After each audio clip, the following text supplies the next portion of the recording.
The autocratic and dictatorial face of the BJP, the ruling dispensation, the government was in full show in each House of Parliament over the past few days. It was on show in the most brazen, undemocratic and unparliamentary expunction of several of Shri Rahul Gandhi's remarks, several of the LOP Shri Mallikarjun Kharge's remarks, some of the remarks of Mr. Jairam Ramesh, followed of course by the suspension on Friday of Ms. Rajni Patil. The BJP government, we submit, is moving towards establishing an authoritarian dominance in Parliament by terrifying, terrorizing, tormenting and tyrannizing the opposition. Instead of wanting to run Parliament through consensus, collaboration and concordance, they are wanting chaos, clash and conflict. You have all heard in the public domain the speeches in Parliament.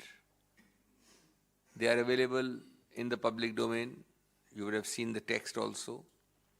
My short point is that not a word therein can justify the use of the power of expunction. You can ask and see for yourself, is there a single word of unparliamentary language, any expletive, abuse, debasement of any institution, any objectionable word or phrase, defamatory, indecent, unparliamentary or undignified? Not a word. Shri Rahul Gandhi and Shri Kharge spoke extremely politely but firmly based on factual narratives. In fact, it is amusing, supremely ironical, that some of the expunged portions are questions which they asked. I don't know how you can expunge questions. The Honorable Speaker and the Honorable Chairperson of the two houses respectively are constitutional office holders. They are custodians and defenders of freedom of speech inside the House. And this free speech is a fundamental pillar of Indian democracy, especially within the temple of democracy, namely Parliament. Without a robust shield provided by the presiding officers of each house, the spirit of healthy parliamentary discussion and debate will perish. Freedom of speech is the foundation of our constitution, and it is much more so within the legislature, where it is a protected species, specially protected. There are constitutional articles about it. Each one of us has to defend the right of free speech within Parliament. And if the two houses of Parliament cease to have space for free speech, then sadly, friends, we cannot call ourselves a democracy. Unless free, frank and fearless discussion is allowed within the two houses, democracy and the whole principle of free speech is irreversibly imperiled. Parliament can hardly remain what Nehru called the grand inquest of the nation if free speech, which leads to fearless discussion, is throttled. Expunction is not justified by any of the relevant rules applicable. You can take Rule 380 for the Lok Sabha, you can take a similar rule in the Rajya Sabha. Far from applying on the merits, it doesn't even apply at all. The language doesn't apply. Because none of the words, as I said, are objectionable, unparliamentary, indecent, defamatory, abusive, etc., which is what the rule seeks to control. This government, we believe, this ruling party is the most curb, control and command-freak sarkar which this nation has ever seen. Friends, I now turn to another aspect. On 10th of February, that is a day before yesterday, the Rajya Sabha witnessed yet another example, yet another low in a series of unprecedented highs of undemocratic behavior and sad precedents created at the behest of this autocratic government. And because of that, the entire opposition, cutting across the political spectrum, had no option but to walk out on Friday.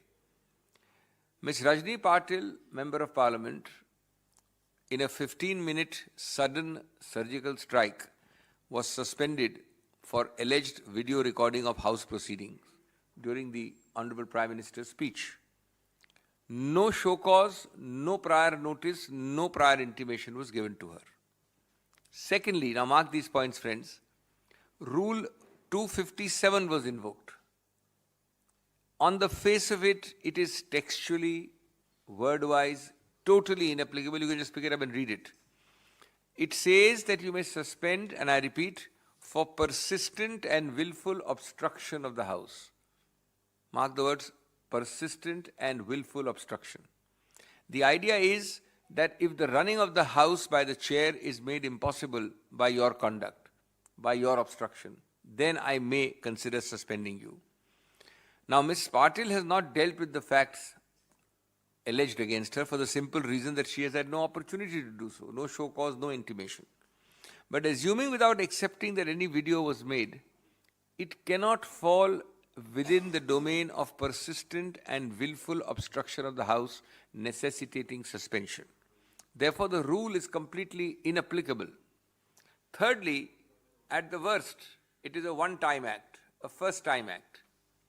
And persistent and willful not being there, it can at best lead to a warning, cannot lead to suspension.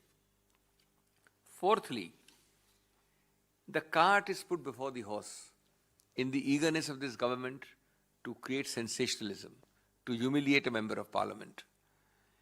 The normal sequence is inverted and put on its head. The normal sequence of what, friends? Of natural justice. You are saying that we will inquire into it through the Privileges Committee.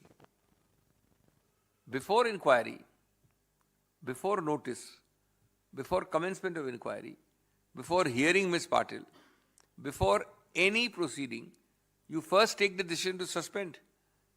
If at all, it should have happened at the end of the inquiry.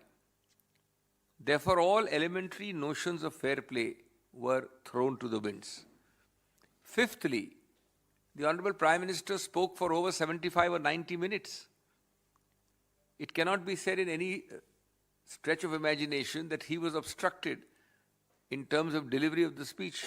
There might have been interruptions and comments, but there was no obstruction rendering the functioning of the House impossible. Sixthly, there have been many incidents in the past like this by members of the present ruling party where either no action was taken or at the most warning sufficed.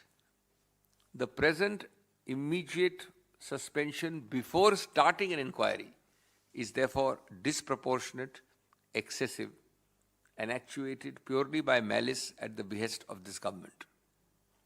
Seventhly, the Honourable Chair ought not to have acted on this one-sided and unilateral proposal of the government without even initiating a preliminary inquiry and waiting for its report.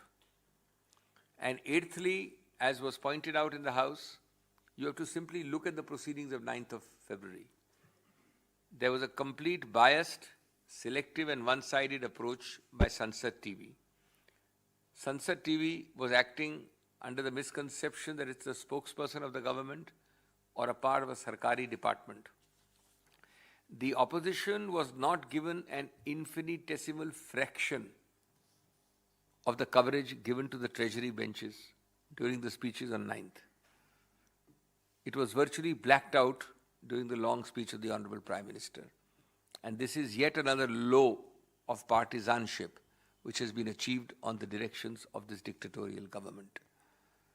Friends, in the end, I would say, with great respect but with total firmness, that such brazen, unconstitutional approaches, such blatant partisanship, such uncaring decimation of rules and convention, such destruction of democratic values, such debasement of legislative proceedings deserves our strongest collective condemnation.